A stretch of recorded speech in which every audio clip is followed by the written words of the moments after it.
who was your first person? I think this is something I remember. For me, in primary school, I'm actually really glad I did not get my period in primary school, because I was in a boarding school and it was not the best. And the girls who had the period, just felt so bad for them because the situation was just not conducive. Anyway, I remember they'd call meetings like, oh, boys meeting and girls meeting, and all the girls would go into one classroom, and all our female teachers came and they started talking to us. And I was actually, no, I really, what why do y'all look like that? Like, it's up because we know. It was really, like, we actually really appreciated it, because they all started talking to us about like puberty, about like pads. One talked about pads, one talked about like tampons, one talked about like the cups, telling us how to take care of your health during your period, like what to do, how to cope. And they asked like, girls, ask any questions you have, and then we asked questions. And I think that was a really, really nice time. They told us, how to clean maybe your like your innerwear, how to make sure you're clean, all of these things. And I was actually really grateful for it, because I don't think that my mom has ever sat me down and told me, like, I got my first period when I was at home, but she didn't like tell me anything really, because I think they believe you were taught in school, right? Because when you're in sixth grade, they teach about reproductive health, right? So they figure you should probably know, So if I'm really grateful for my female teachers that they actually took the time to gather all the girls together and to teach us these things. But I think when parents assume teachers have taught you and teachers assume we should know from home, then at the end of the day, you might actually be ignorant. So schools, maybe I don't know, parents should also be more intentional with this. Stop assuming the school system, does all the teaching. Mm-hmm. Yeah. But yeah, for me, it was my female teachers. Wow. Yeah. Like, the reason I said we know is because I think a lot of like schools do that. Like, that's something we should all be grateful for. Like, at some point, like the whole boys meeting and girls meeting, like, we all know most of them are like revolve around our growth, and all that. Yes, I would say the first person that the first time I experienced mine was at home again, and I was with my mom. It was really early in the morning, and I was really shocked. I have never seen anything like that. and I didn't think it would ever happen to me, because I was just like, no, like, no way. And then I woke up, and yes, and my mom was like, oh, look at you, you're finally a woman. And I was like, what? What is that supposed to be? But and she explained to me what it is. I guess that was actually the first time I actually paid attention to it, because I was actually going through it. So yeah. Wow. I feel like I don't have a distinct memory of like where we were told like girls come to this room, boys to this room, and then like the girls were taught about periods and all that stuff. I don't remember having that memory, but I had a conversation with someone who was in my school, a class ahead of me, but still my school, and she said they had that, so I probably did. But the first time I remember hearing about periods was I was in class 4, so I was like 9 at this time, and it was a male teacher, and he was our male science teacher. And I remember him actually like taking the time to talk about periods, and it was boys and girls, like we're all in class. I mean, it was a lesson, so you couldn't have chased away anyone. And he was like, if I see anyone laughing, the boys, the girls, if I see any of you laughing, you'll tell me if you're children. Nobody's a child here. So I think I remember him talking about it a bit. Like, of course, he can't talk about it in depth or anything like that, but I remember I have a memory of him speaking about it like that. And I guess that's what also made me, in my head, it never became a thing that was like not to be told to men or not to be talked to with like the opposite sex. Like for me, I think that set me up to just be like, oh, I can talk about it with anyone. But in that same breath, I have this story. When I was young, I used to play with boys a lot. So when I was in class 5, I started my period the day before I opened school. And so I know I woke up in the morning and then I saw blood and I told my sister. Luckily, my sister was home that time. And at that time, we had a lot of like like youth, young girls living with us. I would say young girls, but they were older than me, of course. But yeah, we had a lot of them living with us. So, and plus my sister. So it wasn't too bad. So I told them, I was like, I don't know what this is, and she was like, oh, just take this. So she gave me a pad, and there was the beginning. But the story that I wanted to say was, when I was in class 5, I was playing with this boy one time, and I think we were like playing with each other's desks, and so we would remove things from each other's desks, and I can't even remember what it was, but I remember he went to my desk to remove my books, and he was removing my stuff, and then at some point he just stops, he puts back everything of mine and leaves and disappears, and I didn't understand, and I did not understand what was happening. I was like, "Honey, now the game is over. Like, okay, are we done?" So confused. In that moment, I was so confused. And then, so I went to my desk. You know, you move on. I was just like, okay, fine. So the game seems to be over. Cool, cool, cool. So I went back to my desk, and when I opened it, I saw that like I used to put my pads in like just the packet. So instead of putting in a different bag, I would just put in the packet and put that in my desk. And then like sort of like it used to be a bit covered, not to like, you know, again, I don't see a point of hiding it. So it wasn't really that covered, but it was a bit, you know, just enough for you to be like, okay, fine. And so I saw that and I was like, oh, so that's probably what he saw. And we moved on. And so I just thought that was very interesting. We never had a conversation about it, but I have that memory in my head. I don't know if I will ever forget. I hardly remember anything, but that one, I was like, it's very, very interesting how uncomfortable we became. And I think that just made me realize, like, wow, it's wow. But yeah, anyway. That is hilarious. It is insane. But you raised something very important. The importance of having this conversation in our community with both men and women, boys and girls, so that when women are, or when girls, let's say females, are going through this natural process of life, they're not body shamed by men. I mean, I'm just imagining how that boy read for his dear life. I mean, no sin.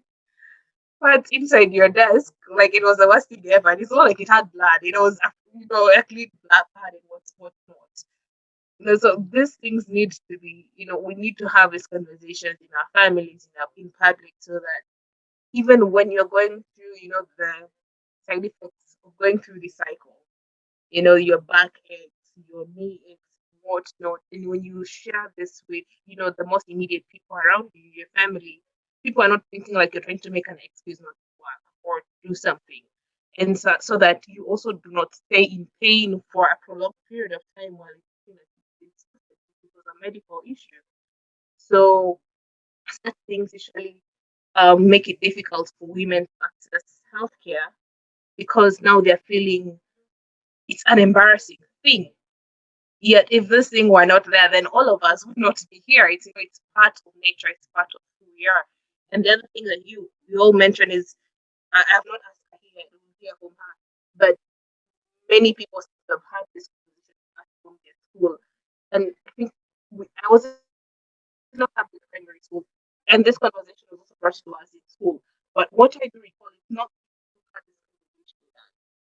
I mean, my reading for this conversation is nothing. Majority of teachers are shy having this conversation with their students. The only reason they have this conversation is because it's syllabus. And you have to pass, and they are graded for this. So because of that, then they have that conversation. But very many people are still shy. If you remember, 2-3 years ago, there was a very terrible case of a young girl who had a period for the first time was being in school, and a female shamed her. As a result, she committed suicide. A terrible, terrible situation. And I remember the entire country was in an uproar. How could you even ever do that? At least now we're seeing in certain circles the boys are sort of more understanding and they don't shame you for it. And if you're leaking, then some guys would, cover you up and find a way to deal with it. So these are very important conversations. But for me, I was very lucky. At the age of nine, my mom was the first person to have this conversation with me. including, the options for sanitary towels and also my mom was super intentional with our thing on information that we received from whichever corner. And she always made sure whatever conversation we ever received, it first came from her before coming from anyone else.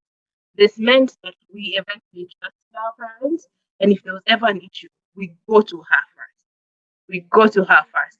So when I first had my first menstruation, I remember I just woken up. I was going to school, so just before I left.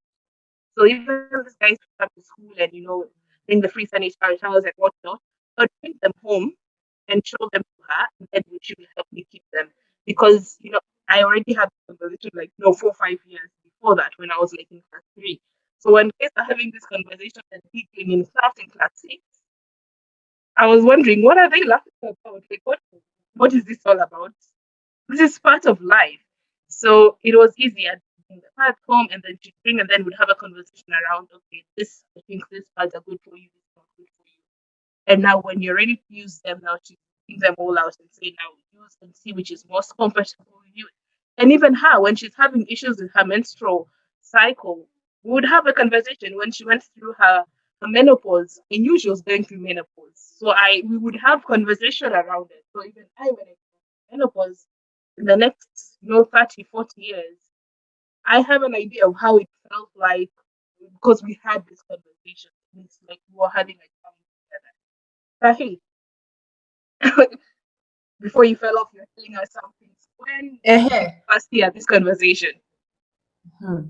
Where was the first time I saw pads? I think at home also.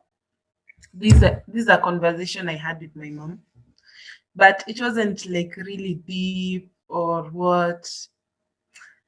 I must say I grew up as a curious child. So I would see pads and I would ask my mom, what are these for? So that's where the conversation began.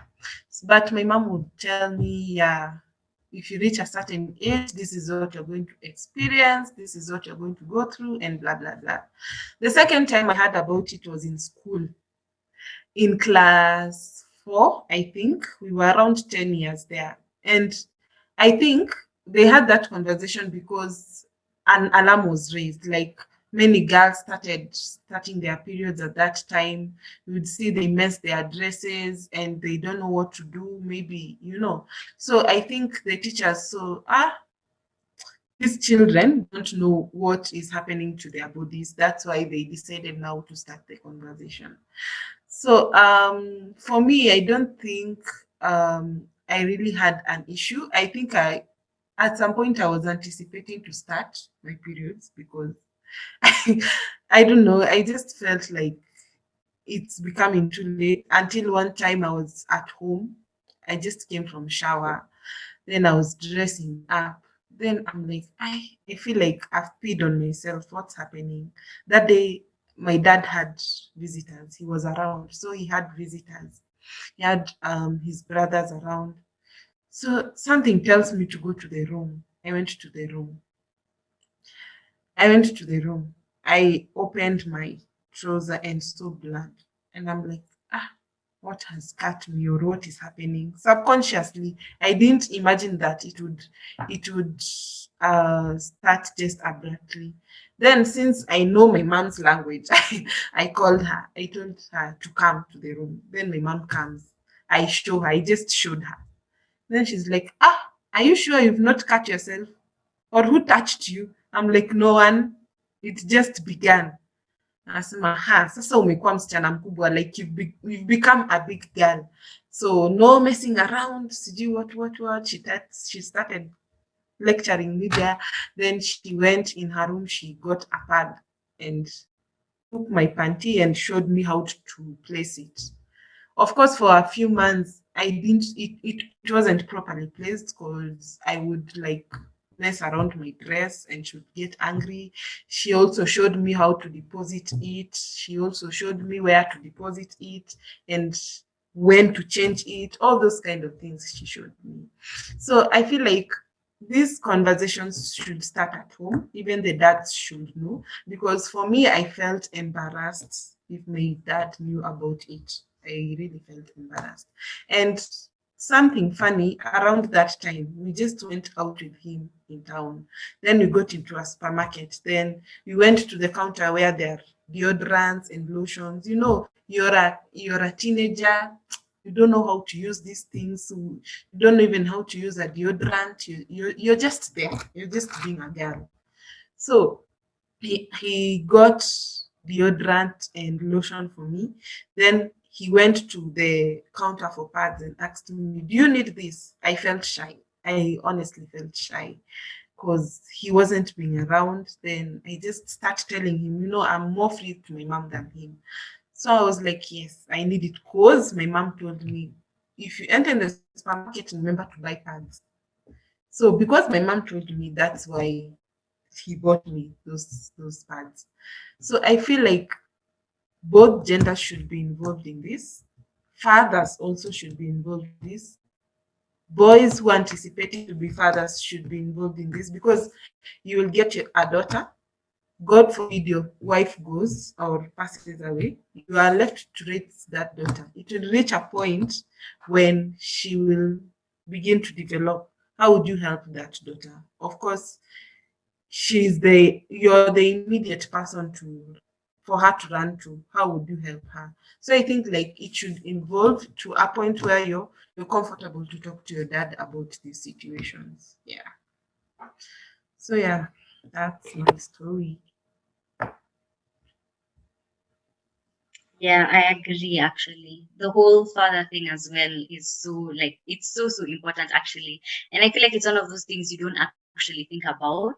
But for me, my dad has always been like open about it. Like sometimes, we have cramps and all that stuff. And sometimes I'm like, oh, my stomach is hurting. And I think this started when I was maybe young, so it never felt well, maybe it did. But he would be like, is it that time of the month? And I'm just like, yeah, it is. And he's like, it's normal. So because he was like, my dad is like that. Anyone that knows my dad knows he just says things honestly to the point of you feeling embarrassed. But I think because he's the way he is, then it really made it like okay for me to even like talk to say like, yeah, I'm on my period, because I was having a conversation with someone and she said, I don't have a problem talking about periods in general, but I cannot tell someone when I am currently on my period. Like, you should know I will have them at some point, but you can't know that I'm having them now. And the thing is with that is, it's a good idea. And I've never necessarily had an issue with letting, like, if it's necessary, then I'll be like, oh yeah, I'm on my period, so blah blah blah. But like, it's not something, of course, I'm broadcasting. But I think also it's important for us to be able to, if you're having cramps, like, and then you tell someone I'm feeling unwell and they ask you where, and you're refusing to say because you don't want to tell someone that you're on your period, like you're the one suffering alone. Like, it just becomes a whole thing of like, now you're suffering because you're too afraid, or I don't know. I think it's just interesting. But yeah, I think the fact that like fathers also need to be involved in that is so important, because even my dad sort of brought up his siblings, and he was talking to me maybe like a few months ago and saying, now I think about it and it pains me because I wonder how my sisters managed, because he doesn't remember ever buying pads for them. And now that he has daughters, like, he's thinking about it and he's like, wow. But you see, then he doesn't even know how they manage because they never asked him for anything. He never bought them. So, I mean, I guess that's still a mystery to us. But, just the importance of men being involved in this whole process. Because if you're taking care of a woman of any capacity, whether she's your sister, your friend, whoever, it's important for you to be able to be aware, because maybe his sisters were afraid to tell him. It's the same thing. It's a taboo. You're not told to talk about it. So now what happens? You're just left there like, okay. So yeah, yeah, yeah, yeah. Yeah. Yeah, So yeah, that is a good the whole thing that we're doing right now.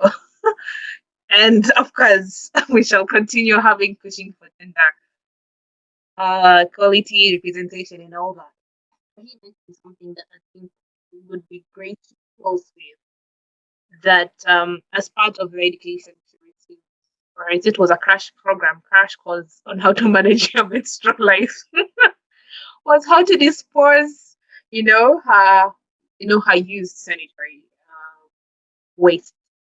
And of the questions we asked, of the people who responded, about 86% said yes, they do have places to safely dispose.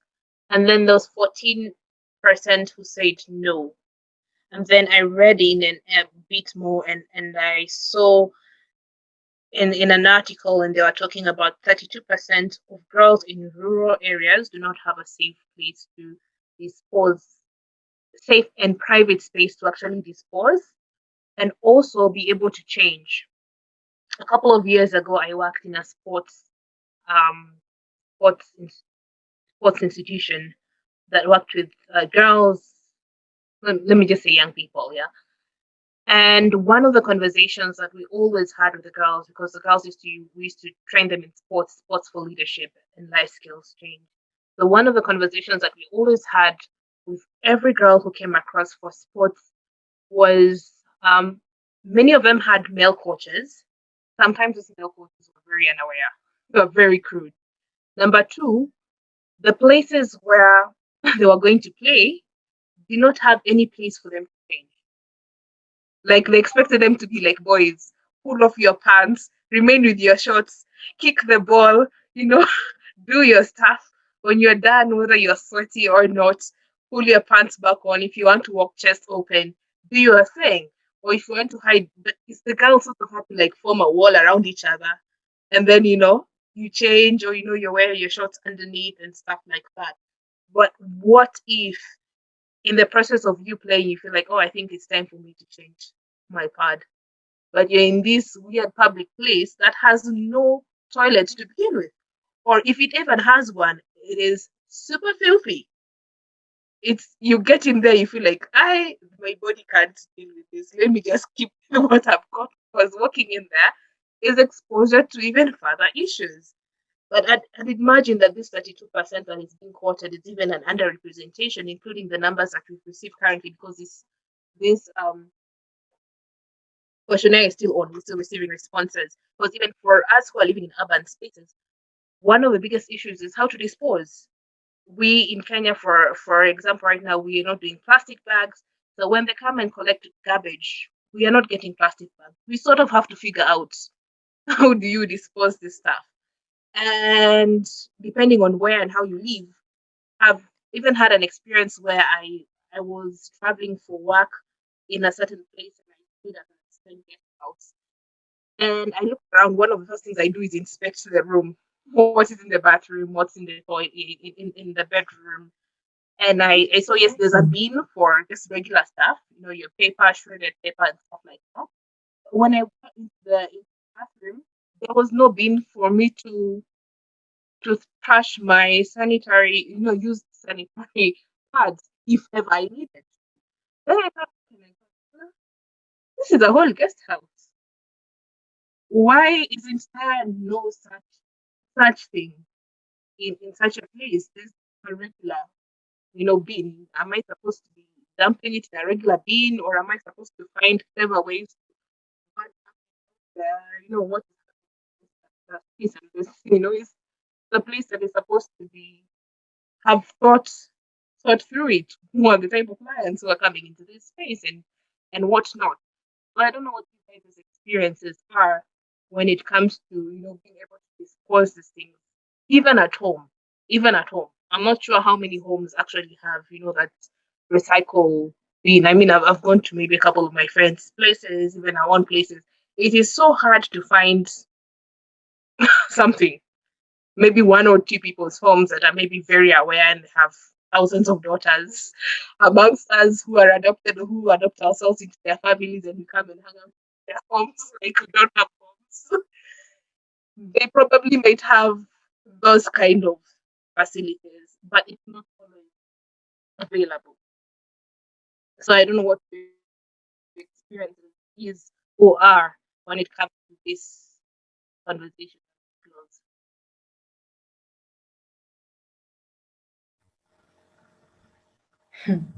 My personal experience is in public boarding schools. You guys. Hey, public boarding schools. I don't know if it's a wave or what happens. You just find like every girl is on her periods. What happens?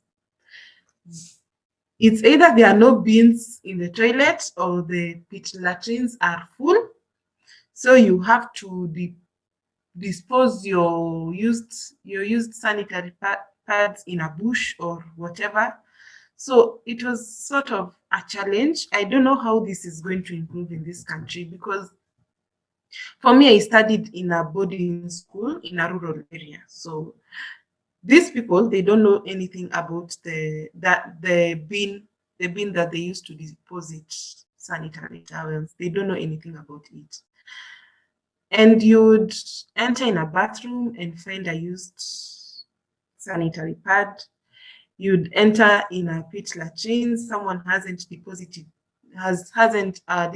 it well, and you wonder, is it that people are not educated, or is it that there are no facilities or things like that? That was the worst experience I ever had. And it made me so terrified to the point that where am I going to even help myself when I'm pressed or something like that?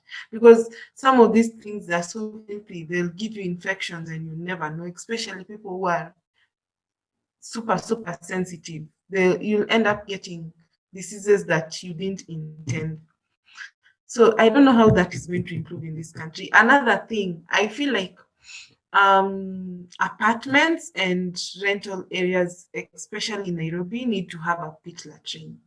Like you don't have to dispose your sanitary pads in those people who come to correct to need to collect garbage.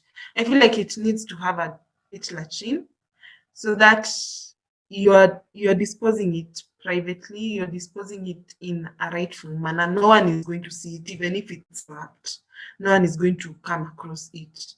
I feel like that's one thing that needs to be worked on because many residential areas, of course, there is a pit latrine. That's where we dispose our sanitary towels.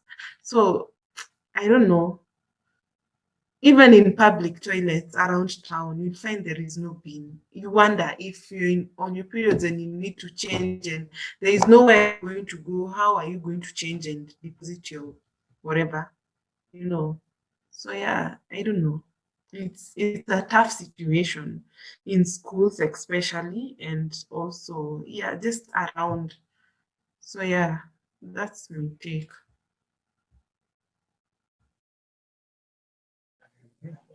Thank you. Eugene, Ange, do you have any experiences from that side of the world? For me, I don't. No, for me, I don't think I ever had an issue with just disposing. Most of the bins. I think I've never gone to a bathroom that doesn't have a bin. Yeah, but I do remember from like primary school. I agree. Like boarding schools are just, oh my, they really have to do a lot more because I think ours had like one main bin or something, and so you go to the bathroom. So, okay, they had it in the bathroom, like which means like, but the toilet, like they had it in the toilet. They did not have it in the bathroom, like where people shower. So you go to the bathroom, and at the top, someone has like deposited the sanitary pad like on the windows or like on top of the walls, and like you go to the bathroom, the same thing, like on top of the toilet, sometimes even inside the cistern, and you're like, okay, yeah. And then so at some point, the boarding mistress would be like, okay, we have to go and burn them. So now you have to go around the school picking them up. And you're like, okay, first of all, this is not mine because I am fully 11 years old. Anyway, but then someone had to go and collect them. And you're just like, it was just so annoying. And so I was like, yeah, take it. Like, yeah, you don't so put it. I'm like, okay, now how am I supposed? You just want me to just touch it, right? And then we have to go collect them and then go to the end of the field and then we go and burn them. At least we would burn them. Yeah, I guess I would burn them. But then the whole process was just so gross. You just wish there was like enough bins, like a bin with a bag. The kind of you can deposit, it doesn't really open completely, and then you just take out and you just close the bag and you go burn the bag. But they didn't have that, so girls would just put the pads in whatever they could. And anyway, that was really not a great experience. So I think for sure schools, especially boarding schools, like they really need to do a lot. Yeah, in terms of providing like a place for the girls to deposit. Like burning, I don't mind burning. I think burning isn't that bad an option, but at least have the place to put it before you go and burn, right? Yeah, so that people don't have to look for crude means to deposit their sanitary towels. I don't think I don't think I've had like an experience like that. The bins are always accessible in all bathrooms, and yeah, all public bathrooms. Experience wise, not really, because I would call myself I would say I'm one of the girls that finished the tissue in the toilet, the toilet paper in the toilet, because once I take it off, I wrap it up around, I wrap it in tissue, toilet paper all around, make sure there's no, space, no, like you wouldn't tell it's like this is it. Yeah. So wrap it up. When I was thinking, gee, I wonder what that is. I have no idea. Yeah, but who's gonna touch it? So no one. Anyways, yeah, that's what I would do. Like, it's been a habit for the longest time. Yeah, I would just wrap it up completely and then dispose it, say in my era, we had plastic bags, so it was accessible. But then, like, as you guys spoke, I just started wondering, like, how can we approach the situation of no plastic bags? And it's not like we have, what are they called? Regular bags, paper, paper bags or anything like that to offer to everybody, or all tenants, or because I remember when I was in Kenya, like, landlords would just give you trash bags or the trash guys, I think one of those would hand every house like a specific number of trash bags. But then, since that is not there anymore, like, how would we move forward? Like, how would we approach the situation now? Yeah, this is really disturbing. I think whenever the government makes, laws and they bring in new ideas, they should also put every other aspect into consideration. For example, like, now, what are we as women going to do? This is something we cannot escape. We can never escape.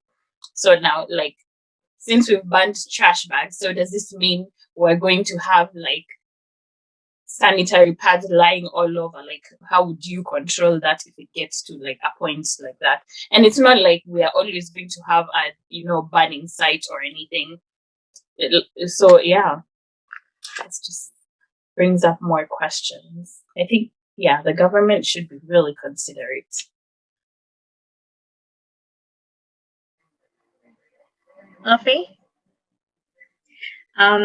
I guess in response to the last point, I think that's a whole other conversation, but I think that's why it's so important to have women in leadership and women in the government, because who else is going to, a man can't know what we're going through, the only people who know what we're going through are women, so it's important. But that's a whole other conversation, as I said. I don't think I've had any experience with, like, bad disposal or anything like that. That may show how privileged I am, I guess, because I did not go to a boarding school. I was in day school my entire life, so I haven't. And the school I went to in high school was a good school. My primary school, very good as well. So I haven't. And then I think about town. I don't even go to town. And I think about all the places that I go, and I don't think I've ever had an issue with disposal. But just listening to you speaking actually makes me realize, like, there's such a huge problem, like, and that's why it's so important to have conversations, because you had an experience that I hadn't. And so listening to your experience makes me realize that, like, even when I'm talking to someone who is going to a public school, then it's a completely different experience than what I would say. Like for me, it would never cross my mind to be like, oh, by the way, just to know that you won't be able to find a nice place to dispose of your pads. Whereas for you, that's something that would come to your mind because you've had the experience. So yeah, it's very interesting. Wonderful. So I think wrapping all this together, one of the interesting things that's coming over and over is being aware. And even if we haven't gone through something, just trying to be conscious that I may not be going through it, but someone else could be. And in my small way, how can I make sure that my next sister, my next mother, my younger sister, my neighbor is going to have a better experience than I did before? Begins with us having conversations like this, begins with having safe spaces to have various narratives and not dismissing them as invalid or feeling like someone else is privileged, so you shouldn't speak. That is the experience and that's their story, and there's a power in storytelling. So unless and until it's said, then we cannot learn from each other. So it's great that we're having this space to have this conversation. Hopefully, as we keep receiving feedback and all that, we may be able to pick one thing. I think something we mentioned is maybe trying to have a conversation with a medic and see, the effects, the medical effect, because none of us here is a medic. We're just speaking from our small experience in our very few decades of life so far on this earth. So it's really interesting to have you guys share and fill in the questionnaire on this thought and this conversation. Thank you so much for having joined this conversation, for watching this, engage in it.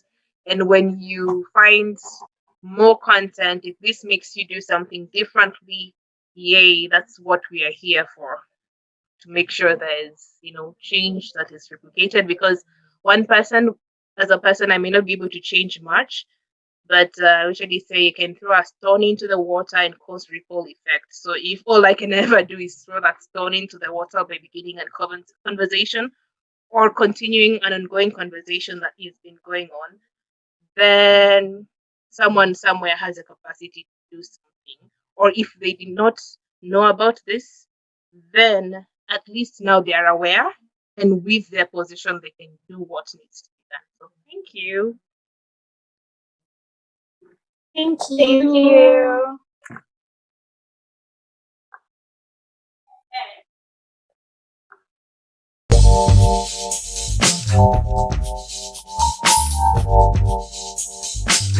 you.